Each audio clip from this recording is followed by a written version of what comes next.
Hello everyone. Welcome to Samanu Smart Classes. In this series, we are going to learn subject verb agreement, advanced grammar. This series is especially useful for HSTR, KSET, TET, CTET, NET, FDA, SDA and other competitive examinations. I am Manjunath Thigdi. Let us begin our first advanced grammar concept. ಎಲ್ಲರಿಗೂ ನಮಸ್ಕಾರ. ಸಾಮಾನ್ಯ smart ಕ್ಲಾಸಸ್ಗೆ ಹಾರ್ದಿಕ ಸ್ವಾಗತ ಸುಸ್ವಾಗತ. ಈ ಸರಣಿಯಲ್ಲಿ ನಾವು subject verb agreement advanced grammar ಅನ್ನು ಕಲಿಯಲಿದ್ದೇವೆ. ಈ ಸರಣಿ HSTR, KSET, TET, CTET, net, FDA, SDA ಹಾಗೂ ಇತರ ಸ್ಪರ್ಧಾತ್ಮಕ ಪರೀಕ್ಷೆಗಳಿಗೆ ಬಹಳ ಉಪಯುಕ್ತವಾಗಿದೆ. ನಾನು ಮಂಜುನಾಥ್ ತಿಗಡಿ. ನಮ್ಮ ಮೊದಲ ಅಡ್ವಾನ್ಸ್ಡ್ ಗ್ರಾಮರ್ ಕಾನ್ಸೆಪ್ಟ್ ಅನ್ನು ಪ್ರಾರಂಭಿಸೋಣ.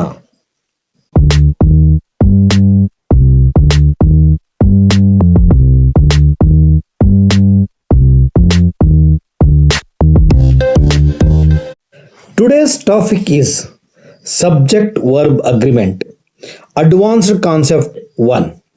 Here is the hidden trap. Sometimes words are placed between the subject and the verb. These words can confuse us. So remember one important rule. Find the real subject first. ಇಂದಿನ ವಿಷಯ subject verb agreement advanced concept 1. ಇಲ್ಲಿ ಒಂದು ಮುಖ್ಯವಾದ hidden trap ಇದೆ. ಕೆಲವೊಮ್ಮೆ subject ಮತ್ತು ವರ್ಬ್ಗಳ ಮಧ್ಯದಲ್ಲಿ ಕೆಲವು ಪದಗಳನ್ನು ಬಳಸಲಾಗುತ್ತದೆ. ಈ ಪದಗಳು ನಮ್ಮನ್ನು ಗೊಂದಲಕ್ಕೀಡು ಮಾಡಬಹುದು. ಆದ್ದರಿಂದ ಒಂದು ಮುಖ್ಯ ನಿಯಮವನ್ನು ನೆನಪಿಡಿ. ಮೊದಲು ನಿಜವಾದ ಸಬ್ಜೆಕ್ಟ್ ಅನ್ನು ಕಂಡುಹಿಡಿಯಿರಿ.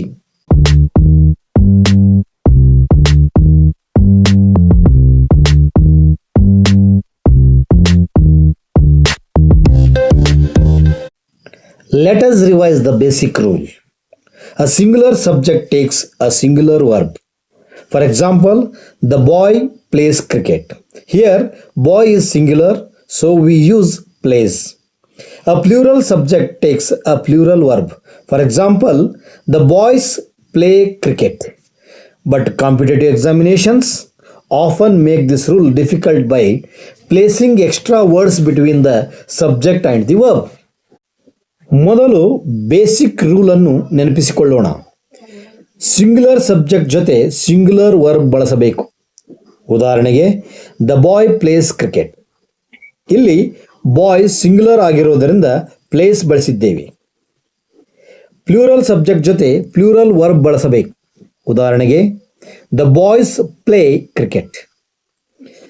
ಆದರೆ ಸ್ಪರ್ಧಾತ್ಮಕ ಪರೀಕ್ಷೆಗಳಲ್ಲಿ ಸಬ್ಜೆಕ್ಟ್ ಮತ್ತು ವರ್ಬ್ಗಳ ಮಧ್ಯೆ ಹೆಚ್ಚುವರಿ ಪದಗಳನ್ನು ಹಾಕಿ ಪ್ರಶ್ನೆಯನ್ನು ಕಠಿಣಗೊಳಿಸುತ್ತಾರೆ.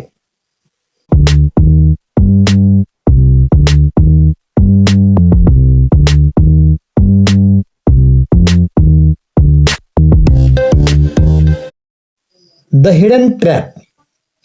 Don't be misled by the nearest noun. Now look at this sentence carefully. The quality of these products are good. Is it correct? No. The correct sentence is the quality of these products is good. Why? Because the real subject is quality and quality is singular. The word products is not the subject.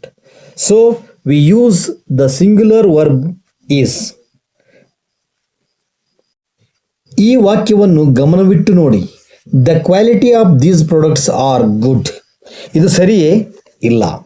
ಸರಿಯಾದ ವಾಕ್ಯ the quality of these products is good. ಏಕೆ? ಇಲ್ಲಿ ನಿಜವಾದ subject quality.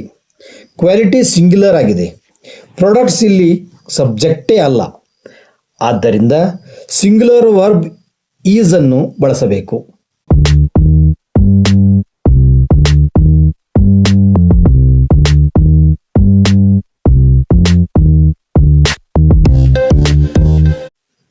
Golden rule. Here is today's golden rule. Ignore the words between the subject and the verb. Look at this example. The quality of these products is good. The praise of these products gives extra information. The real subject is quality. Therefore, the quality is good. This simple trick can help you solve many error detections in questions.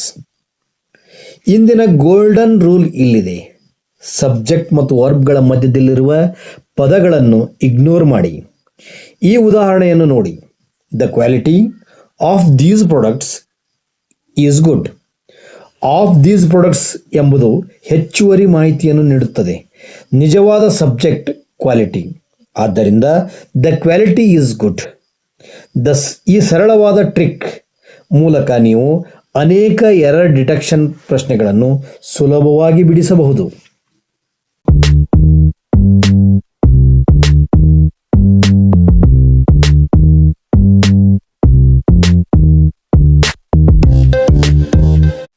Exam trap. Now let us test your understanding. Which sentence is correct? Option A, the quality of these products are good. Option B, the quality of these products is good. Option C, the quality of these products were good. Option D, the quality of these products have been good. The correct answer is B, because the subject quality is singular. ಈಗ ನಿಮ್ಮ ತಿಳುವಳಿಕೆಯನ್ನು ಪರೀಕ್ಷಿಸೋಣ. ಯಾವ ವಾಕ್ಯ ಸರಿಯಾಗಿದೆ? Option A, the quality of these products are good. Option B, the quality of these products is good. Option C, the quality of these products were good. Option D, the quality of these products have been good. ಇಲ್ಲಿ ಸರಿಯಾದ ಉತ್ತರ B. Option A, option C ಮತ್ತು option D ಕೂಡ ತಪ್ಪು ಉತ್ತರಗಳಾಗಿವೆ. ಏಕೆಂದರೆ ಇಲ್ಲಿ subject quality singular ಆಗಿದೆ.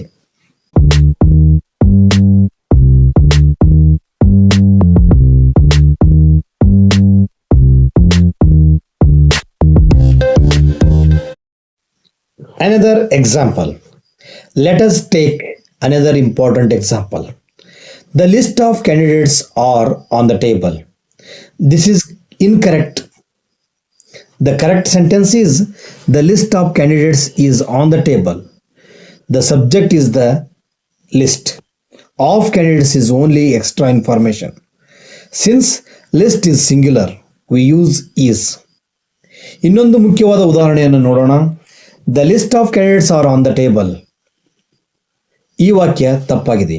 ಸರಿಯಾದ ವಾಕ್ಯ the list of candidates is on the table. ಇಲ್ಲಿ subject the list, of candidates ಕೇವಲ ಹೆಚ್ಚುವರಿ ಮಾಹಿತಿ. ಲಿಸ್ಟ್ ಸಿಂಗ್ಯುಲರ್ ಆಗಿರೋದರಿಂದ ಈಸ್ ಬಳಸಬೇಕು.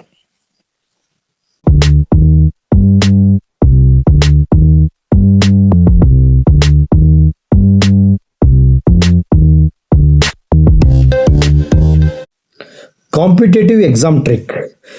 Be careful with the nearest noun. Look at this sentence. The students in the classroom are ready. Here the subject is students, which is plural. So we use are. But look at this. The teacher in the classrooms is ready. Here the subject is teacher, which is singular. So we use is. Remember, never choose the verb just because of the nearest noun. Find the real subject. Nearest noun ಬಗ್ಗೆ ಎಚ್ಚರಿಕೆಯಿಂದಿರಿ. ಈ ವಾಕ್ಯವನ್ನು ಗಮನಿಸಿ. The students in the class room are ready. ಇಲ್ಲಿ subject students ಇದು plural, ಆದ್ದರಿಂದ R ಬಳಸುತ್ತೇವೆ. ಆದರೆ the teacher in the class room is ready. ಇಲ್ಲಿ ಸಬ್ಜೆಕ್ಟ್ ಟೀಚರ್ ಇದು ಸಿಂಗ್ಯುಲರ್, ಆದ್ದರಿಂದ ಈಸ್ ಬಳಸುತ್ತೇವೆ. ನೆನಪಿಡಿ, ಹತ್ತಿರದಲ್ಲಿರುವ ನೌನನ್ನು ನೋಡಿ ವರ್ಬ್ ಆಯ್ಕೆ ಮಾಡಬೇಡಿ. ನಿಜವಾದ ಸಬ್ಜೆಕ್ಟ್ ಅನ್ನು ಕಂಡುಹಿಡಿಯಿರಿ.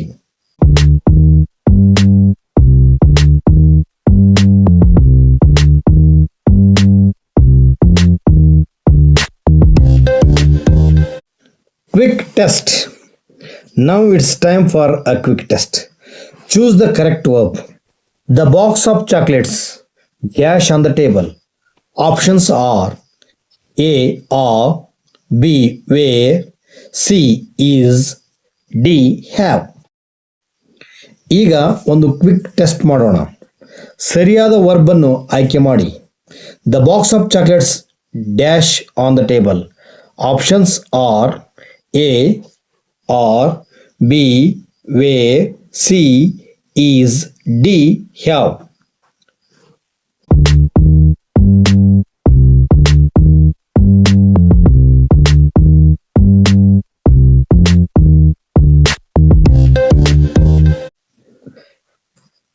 The correct answer is C, is. The correct answer is C, is. The correct sentence is the box of chocolates is on the table. Why? Because the subject is box. Box is singular. Of chocolates is only extra information. Therefore, box plus is. The box of chocolates is on the table. ಸರಿಯಾದ ಉತ್ತರ C, is. ಸರಿಯಾದ ವಾಕ್ಯ the box of chocolates is on the table.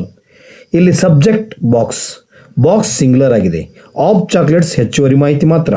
ಆದ್ದರಿಂದ box ಜೊತೆ is. The box of chocolates is on the table.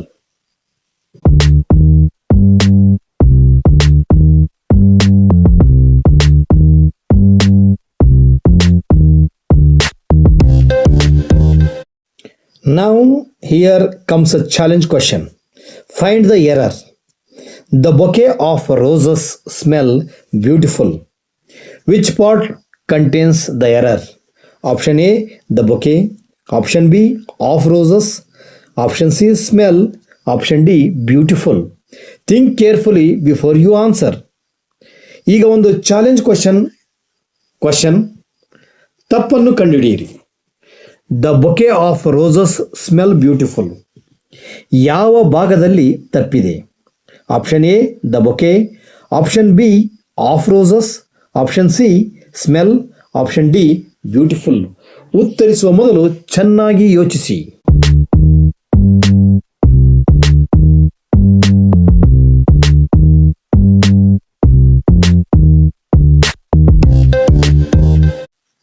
The correct answer is C, smell.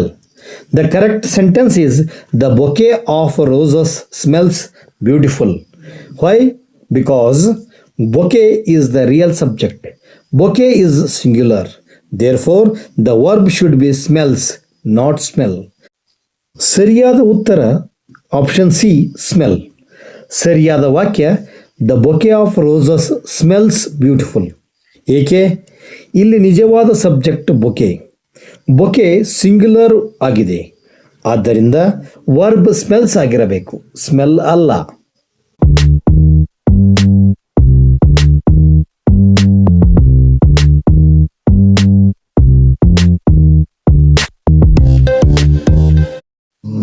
Exam formula. Now remember this exam formula. Subject plus extra words plus verb. For example, the quality plus of these products plus is. The list plus of candidates plus is. The bouquet plus of roses plus smells. The most important thing is find the real subject. ಈಗ ಈ exam ಫಾರ್ಮುಲಾವನ್ನು ನೆನಪಿಡಿ. ಇದು ನಿಮಗೆ ಅತ್ಯಂತ ಮುಖ್ಯವಾದ ವಿಷಯವಾಗಿದೆ. ನಿಜವಾದ ಸಬ್ಜೆಕ್ಟನ್ನು ಕಂಡುಹಿಡಿಯಿರಿ.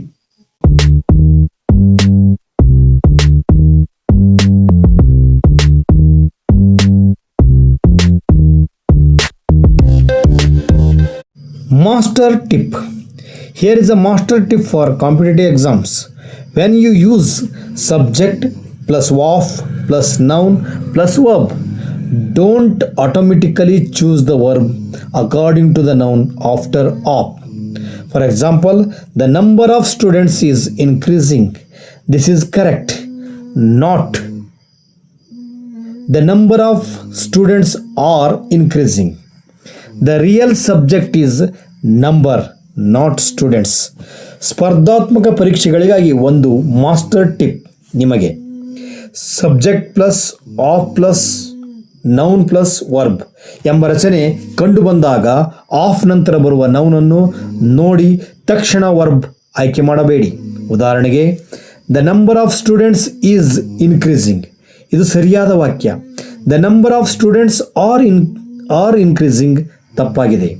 ಇಲ್ಲಿ ನಿಜವಾದ ಸಬ್ಜೆಕ್ಟ್ ನಂಬರ್, ಸ್ಟೂಡೆಂಟ್ಸ್ ಅಲ್ಲ.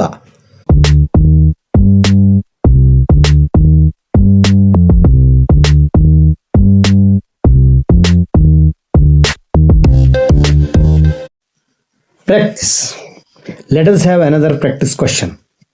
The number of applicants dash increasing every year. Choose the correct answer. Option A or, option B way, option C is, option D have. ಇನ್ನೊಂದು ಪ್ರಾಕ್ಟೀಸ್ ಕ್ವಶನ್ ನೋಡೋಣ. The number of applicants dash increasing every year. ಸರಿಯಾದ ಉತ್ತರವನ್ನು ಆಯ್ಕೆ ಮಾಡಿ. Option A or, option B where, option C is, option D have. ನೀವೇ ಉತ್ತರಿಸಲು ಪ್ರಯತ್ನಿಸಿ.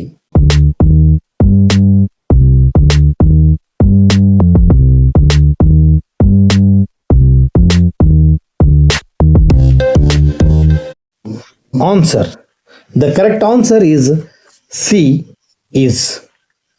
The sentence is, the number of applicants is increasing every year.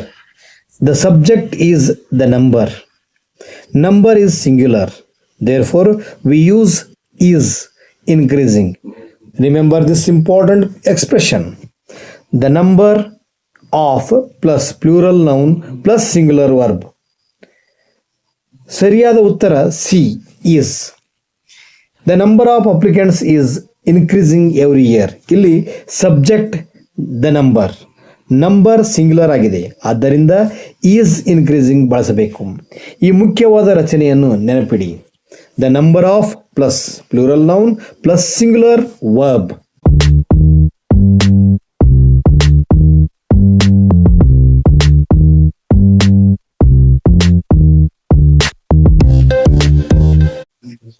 Final challenge.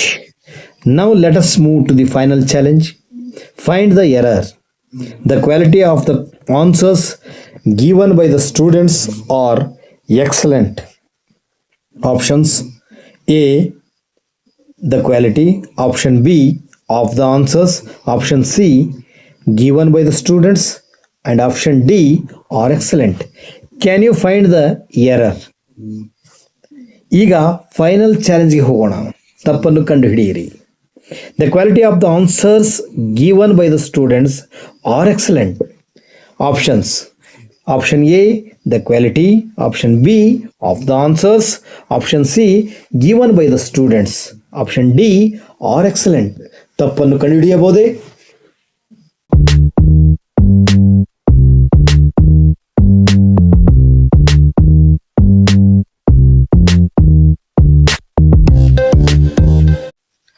Final answer.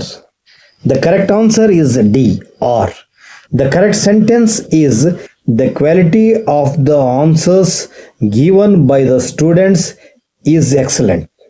The real subject is quality. Quality is singular. Therefore, the correct verb is. Never be fooled by the intervening words. ಸರಿಯಾದ ಉತ್ತರ D or. ಸರಿಯಾದ ವಾಕ್ಯ the quality of the answers given by the students is excellent. ಇಲ್ಲಿ ನಿಜವಾದ subject quality singular ಆಗಿದೆ, ಆದ್ದರಿಂದ ಸರಿಯಾದ verb is. Subject ಮತ್ತು ವರ್ಬ್ಗಳ ಮಧ್ಯೆ ಬರುವ ಪದಗಳಿಂದ ಎಂದಿಗೂ ಗೊಂದಲಕ್ಕೊಳಗಾಗಬೇಡಿ.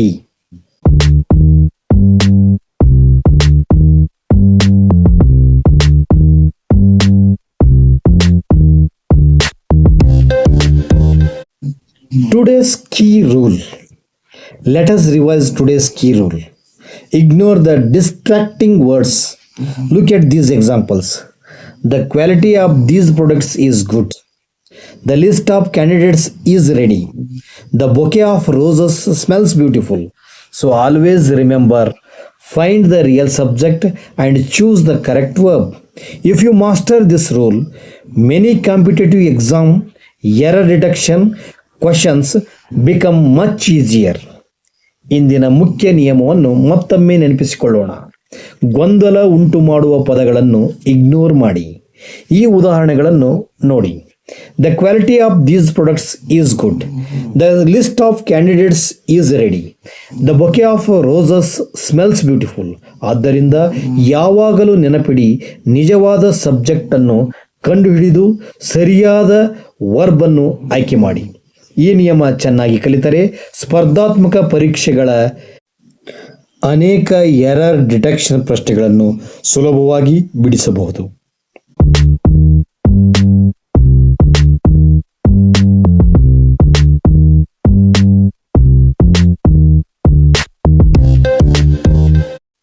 You have completed advanced concept 1 of subject verb agreement. But our series doesn't end here. In the next episode, we are going to learn one of the most confusing rules, either or and neither nor. This is a very important topic for competitive examinations. So don't miss the next episode of series 1, subject verb agreement advanced. Keep learning, keep practicing and keep improving your English. I am Manjunath Tegadi from Samanyu Smart Classes. Thank you for watching. ನೀವು subject verb ಅಗ್ರಿಮೆಂಟ್ನ advanced concept 1 ಅನ್ನು ಪೂರ್ಣಗೊಳಿಸಿದ್ದೀರಿ. ಆದರೆ ನಮ್ಮ series ಇಲ್ಲಿಗೆ ಮುಗಿಯುವುದಿಲ್ಲ. ಮುಂದಿನ ಎಪಿಸೋಡ್ನಲ್ಲಿ ಅತ್ಯಂತ ಗೊಂದಲ ಉಂಟು ಮಾಡುವ ಅತ್ಯಂತ ಮುಖ್ಯವಾದ ನಿಯಮವನ್ನು ಕಲಿಯೋಣ, ಐದರ್ ಆರ್ ಅಥವಾ ನೈದರ್ ನಾರ್. ಇದು ಸ್ಪರ್ಧಾತ್ಮಕ ಪರೀಕ್ಷೆಗಳಿಗೆ ಬಹಳ ಮುಖ್ಯವಾದ ವಿಷಯ. ಆದ್ದರಿಂದ ಸೀರೀಸ್ 1 ಸಬ್ಜೆಕ್ಟ್ ವರ್ಬ್ ಅಗ್ರಿಮೆಂಟ್ ಅಡ್ವಾನ್ಸ್ಡ್ನ ಮುಂದಿನ ಎಪಿಸೋಡನ್ನು ತಪ್ಪದೇ ನೋಡಿ. ಕಲಿಯುತ್ತೀರಿ, ಪ್ರಾಕ್ಟೀಸ್ ಮಾಡುತ್ತೀರಿ ಮತ್ತು ನಿಮ್ಮ ಇಂಗ್ಲಿಷನ್ನು ಉತ್ತಮಪಡಿಸಿಕೊಳ್ಳುತ್ತೀರಿ. ಇದು ಸಮನ್ಯು ಸ್ಮಾರ್ಟ್ ಕ್ಲಾಸಸ್. ವೀಕ್ಷಿಸಿದ್ದಕ್ಕಾಗಿ ಧನ್ಯವಾದಗಳು.